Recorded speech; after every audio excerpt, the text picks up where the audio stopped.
fatal heart impacts, past painful scars. In fact, I blast tasteful bars and pass. I back up my actions, fact don't ask, grab reactions, jacked attack with every word, then act with class as they hear me snap. I got nothing to lose, cause I fought and felt the bruise. Now I'm not the one confused, call the shots and they produce. I ain't lost, I'm finally loose. Pick a new silver excuse, I need the views to boost me to a new abuse of being used. Everybody wants a piece now, y'all can rest in peace now. You're dead to me, so peace out. Remember, you're discreet now. Get ready for defeat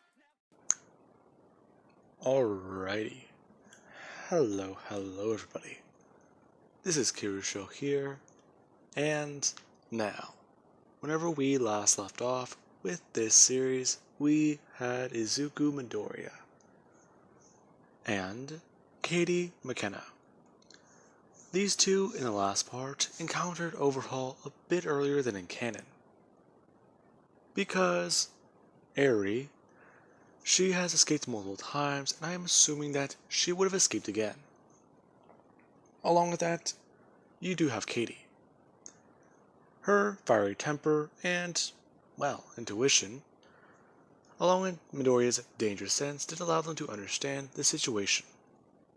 Along with Eri saying the words, "This man is a villain," or "Overhaul is scary." Something of those sorts.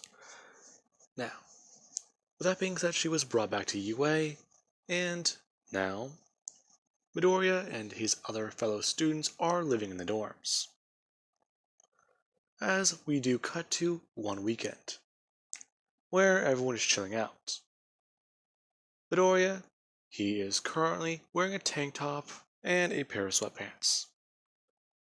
As we have Katie, who does actually wear a pair of shorts and at least a shirt. Other people at least chilling out and hanging out. Actually, let's say this is a Friday. Now, everyone's chilling out and hanging out after school. And people are actually talking. So, Ida, what happened on your internship? Oh, well, nothing much. In fact, things were a bit strange for a minute. But I was able to get it all sorted out. We actually did catch the hero killer. Wait, what? The hero killer in Hosu? Yes. Me and the water hero that I interned with, we were able to actually contact some other pros and get back up. Along with that, I was actually able to get involved in the fight. Really? Todoroki confirming, saying that he was there. And in fact, multiple pros were involved. That stain never got out of the alley. What about them? Katie actually jumping forwards, and saying that they actually helped take down the Yakuza in their city. Wait, what? Yakuza? Yeah. We're just lucky that it actually was pretty big. What was it about? Multiple villains got arrested, a man's in the hospital, a young girl's in UA custody. We discovered a plan or something to basically destroy Quarks using her blood. It's a whole overcomplicated thing. Wow. That's so strange, though. But wait, destroy a Quark? How does that work? I'm not entirely too sure. But yeah, ever since then, it's just been kind of strange. We haven't seen much of her. In fact, I think Mr. Aizawa's taking care of her right now with, I think Miss Midnight or someone else. Now, with that being said, we actually do have Momo, Emina, Toru, and a few of the other girls. As somebody does actually ask Katie to come talk with them. Katie being pulled outside, as they do want to hear the gossip, asking if she's made a move on Midoriya. Hey, what are you talking about? Oh, come on, it's obvious. You two are together. You basically grew up, right? Listen to me. It's awkward, strange. We're gonna hang out tomorrow and, well, Wait, so like a date? I wouldn't consider it a date, but I mean, technically. Oh my god, this is insane. We need to help you get prepared. You have no idea what you're even doing. Hmm? What's that supposed to mean? Oh, come on. If it's gonna be a date, then you should get at least, like, dressed properly, wear a dress, something. Do you even own one? Yeah, that's actually a pretty good question. Torogon stating. As Kendo would just say, she doesn't seem like the type of person who would wear one. Hmm? Um, no, I don't think I have a dress. At least, not one that would fit me now. Besides, the last time I wore a dress was whenever I was like 7. Hmm? Wait, what? You can't be serious. Yeah.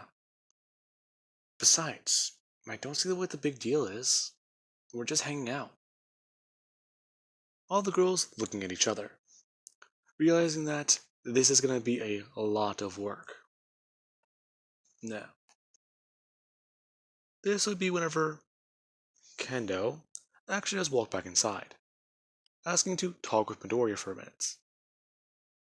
Him actually getting up off the couch, and her actually pulling Midoriya into the kitchen, and asking if him and Katie are going to be going on a date tomorrow. Huh? Yeah, I guess. Well, I don't really know. It's kind of weird, actually. Hmm? What do you mean? Well, I don't really know what we would even do. Okay, what is she like? Hmm, well, that's kind of easy. I'm going to state that she likes heavy metal, she likes fighting, she likes training, she likes working out. Him listing off a lot of things that just make Kendo question Katie. Is she really even a girl? Hmm. Okay, well, that's cool. But I think you two should try doing something different. Hmm? Different? What do you mean? Well, have you ever gone out to a carnival? A carnival? I mean, sure. We went to one when we were younger, but taking her on a date there? Hmm. Yeah, I think the amusement park opens tomorrow. They've been talking about opening it for a while. Hmm. Alright. Well, I guess we can go. Okay, perfect.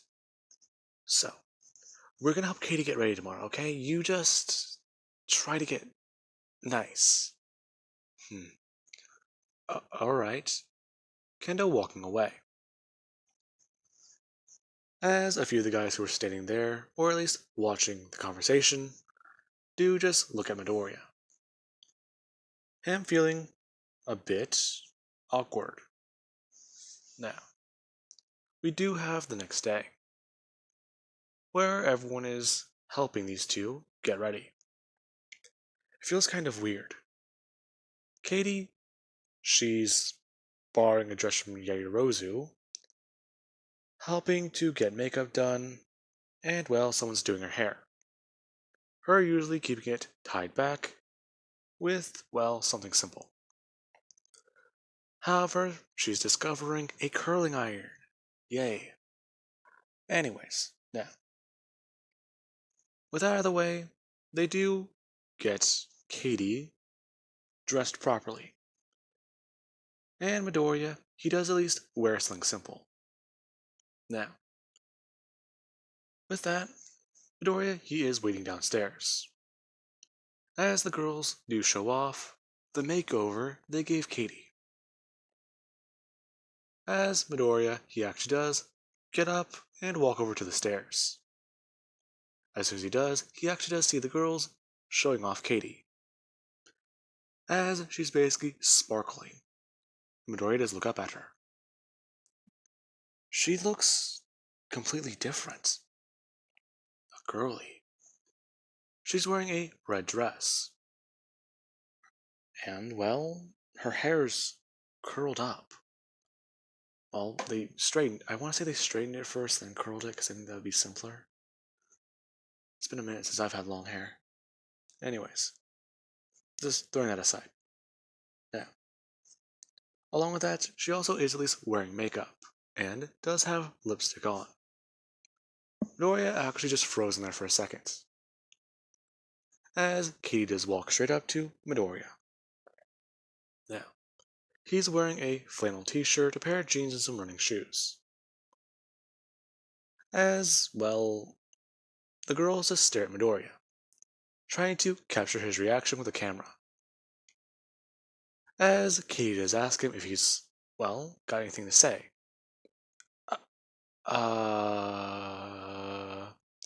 Midoriya doing that for a solid minute, as Walko does walk over and wave his hand in front of Midoriya's face. The blank expression still there,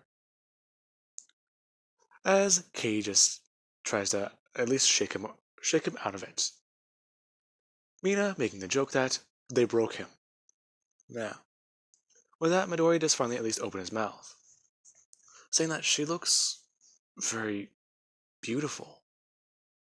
Well, hey, don't say stupid stuff like that. But it's true. I mean, look at you. I don't even recognize you. Hey, I'm being serious.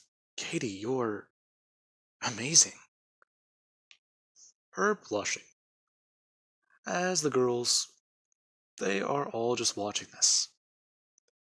And Midoriya and her do leave, as they would actually take a train and go out towards the beach, going to a amusement park that they do have on the pier. Now, these two are walking down, and are at least reminiscing on how things used to be.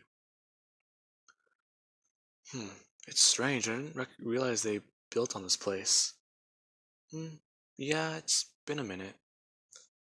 Even then, I remember when we jumped off this thing. Oh yeah, that's right, this is that pier.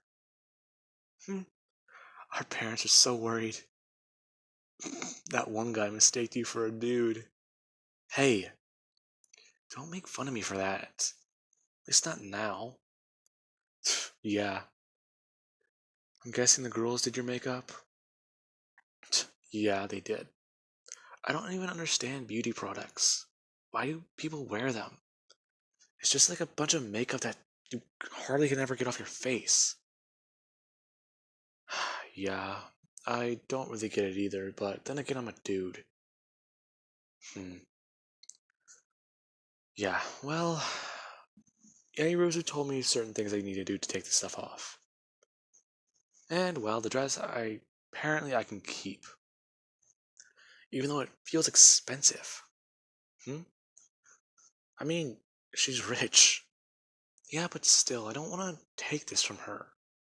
It's actually very nice.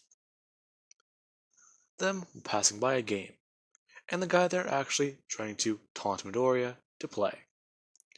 And actually just having a ball levitate in the air, telling Midoriya that he should give it a try, and that he can win the beautiful lady there a stuffed animal.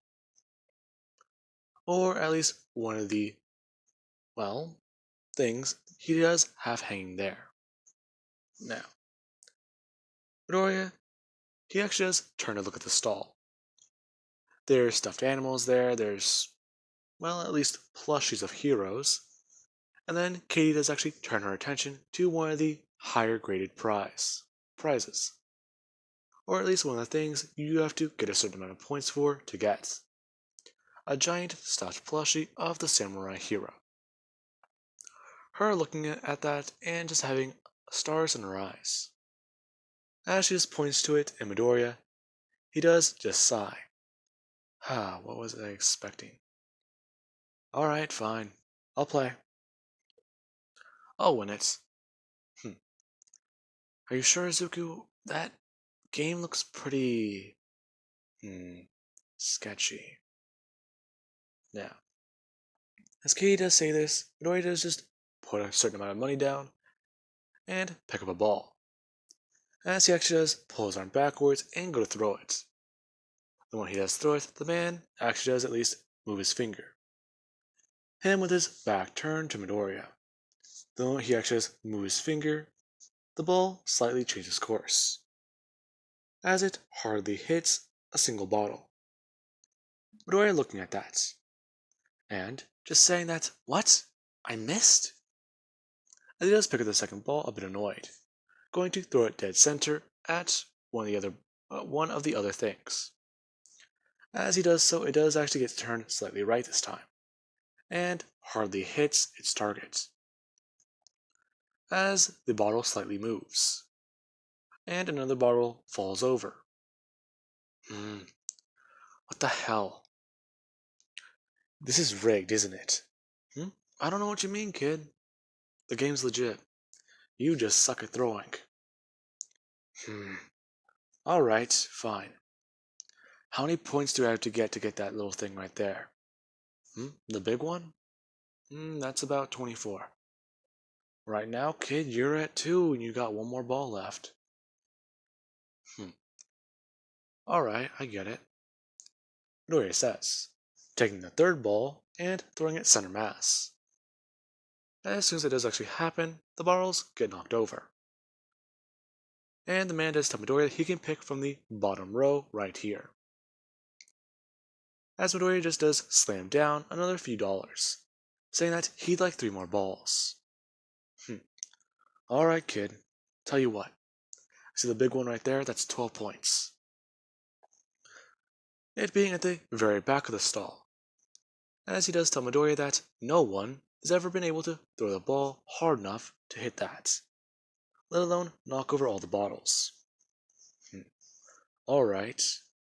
Midoriya says, throwing the ball up in the air, saying that he gets the gist of it. As he actually does cock his arm backwards, and use about 5% of One for All. As the electricity that did begin to start surrounding Midoriya's arm quickly vanished. Midoriya then actually is throwing the ball hard. As the ball gets sent flying through the air, the man actually is trying to move the ball off course. As he does so, nothing really does work, and he does slam straight to the center of the bottles, knocking over about most of them, as one still does remain standing up. The man looking right back at Midoriya. What was that? You cheated that, didn't you? What do you mean? I just threw it pretty hard. Yeah, we always used to play catch when we were kids. Catch? Listen, girlie. I know a cheater when I see one. Katie throwing up her fist, saying, "Don't call her girlie." Now, Midoriya then actually does look around the stall a bit more. If I'm able to knock that one down, I can at least probably get enough.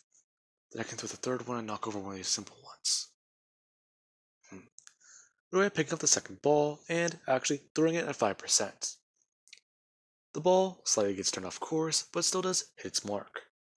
The man panicking, as most of those bottles, or at least all of them, did fall over this time. Turning back to Midoriya and looking at him, saying that, fine, he's got one more shot. He just needs to knock over at least all of those, and how about this? He will get that stupid plushie. Alright. Now, Midoriya does actually just cock back his hand and go to throw the ball. As soon as he does so, the ball, it almost hits center mass. But it is stopped in front of it, before the ball does simply just fall. Katie and Midoriya looking at that, as the man tells Midoriya tough luck. What the hell? You just cheated! No, I didn't, kid. That's just how it works. How it works? Midoriya says, as he does just throw his hands on the front of the stall, as his hands smash right through the wood. I'll tell you what, you cheated. Midoriya moving his hand up and pointing as he doesn't even realize he's tearing through a solid object. Whoa, take it easy, kid. Tell you what. You know what? I'll tell you something, Midoriya says, rolling back his sleeve and revealing his arm. The man looking at it. Whoa, what the hell happened to you? This is for me fighting a villain. So I'll tell you something. I can at least hold my own in a fight. Now give us the damn plushie. Yeah, okay, alright, kid, alright. Go ahead, take it. You earned it. Whoa, kids these days are intense. Now, Midoriya actually does have his hand extend outwards as he does grab the plushie from the top, unhooking it as he does actually pull it back. The man watching is confused. What? Wait, strength isn't his quirk? Now, as that does happen, Midoriya does hand it to Katie, who actually is just standing there a bit wide-eyed. Now, her and Midoriya do enjoy some other rides, along with actually getting ice cream and going on the Ferris wheel, as they do head home a little bit later than they were supposed to. And with that, they do arrive back in front of the dorms, as Deku and Katie are sitting out front for a minute, talking about how that was a pretty fun night. Yeah, it was actually. It feels nice, you know? Yeah, I get it. Her setting the plushie down on her left, as she does actually bring her hands up and put them behind her. Her actually leaning outwards and puffing her chest out a bit, saying that it feels different. Yeah. Whenever she first thought about being in a hero school, this wasn't it. Fighting villains, taking classes, hero patrols? Then again, I don't really know what we should have expected. This is our hero academia. Yeah, I get it. Then again, it's still strange though. Do you ever get used to that arm? Noria holding it up, saying that it feels weird. Yeah, I saw that. But then again, he doesn't regret it. He protected everybody. He protected the people he loves, people he cares for. And he protected her. Her, actually, at least, taken aback by that once more. Her face turning red as she does actually ask Midoriya, what does he find so appealing about her? She's not very girly. She's far too ferocious, as people said back in middle school. And most of the people who do try and actually talk with her, they don't really seem to understand her. What do you mean? Katie, we grew up together. We're best friends. Yeah, I get that, but what do you like about me? Well, that's not very hard to say, actually. Huh? Yeah. You inspired me. Back whenever I was still quirkless, you've basically held me up. I don't really know what to say, really. You're kind, you're caring. Hell, you were there for me whenever no one else was. My mom actually got pretty worried for me for a second. Dorian is actually scratching the back of his neck, saying that if he never met her, he doesn't really know how his life would have gone. In fact, well, if you'd have to put it into words, really, she's a goddess. And, well, she likes the same things as him. It's not really too hard to see why he's so interested in her. Katie just looking at Midoriya. I. You. Before she does just tackle him, grabbing onto him and actually giving him a big kiss. Now, all the girls were spying on them from out the window, as we do have a few minutes later. Whenever Bakugo or someone does actually open the door to walk out, And there you do have Katie, sitting on Midoriya's lap while his face is covered in red lipstick. Now, I'm pretty sure Mr. Aizawa lives in the dorms, doesn't he? Let's say it's him. Him actually looking at these two before saying that they need to come inside. And that he's going to make sure those two aren't together tonight. Mr. Aizawa, please. We're not like that. Hopefully, anyways. It's just a measure. We don't need that happening at UA. Alright, sir. We understand. Now, with that being said, the two actually do stand up. Midoriya fixing his shirt, and Katie actually at least trying to wipe the lipstick off of Midoriya's face. And her just getting her hands red. Now, Katie actually does ask about Eri. And Mr. Aizawa does actually state that Eri is currently, well, with Recovery Girl. It does seem like something's going on with her. She gained an abnormally high fever, and she was stressing out. In fact, they do know what her quirk is, and they're assuming that this is a strange side effect of this. So, for right now that she is under quarantine, no one is allowed to go around her. But, Mr. Aizawa, we should be there. No, it's too dangerous for both of you. Besides, she's able to rewind living beings and physical matter. Meaning, if you come into contact with her, you will be rewound out of existence. What? Whoa. Yes. In fact, we believe that that's what happened to her father. Oh, man. Did you ever find her mother? Katie would go on stating. Mr. Aizawa just looking down and saying that no progress has been made yet. Now, with that all being said, Midoriya does at least just bring his hand up, saying that they'll at least try to do right by her, won't they? We are, young man. For right now, she'll be with UA. And, actually, do expect her to come by soon. We want her to feel comfortable. And, well, once the time is right, she'll begin training with her quirk. In fact, she'll be enrolled in UA one day. I'm sure of it. She'll make an excellent recovery hero. Recovery? Yeah, we theorize that she can rewound physical damage. What? Wait, Izuku, that's good news. Yeah. Roy actually looking down at his hand, saying that is good, but he wants to keep this. What? Izuku, are you sure? Yeah. At least for now.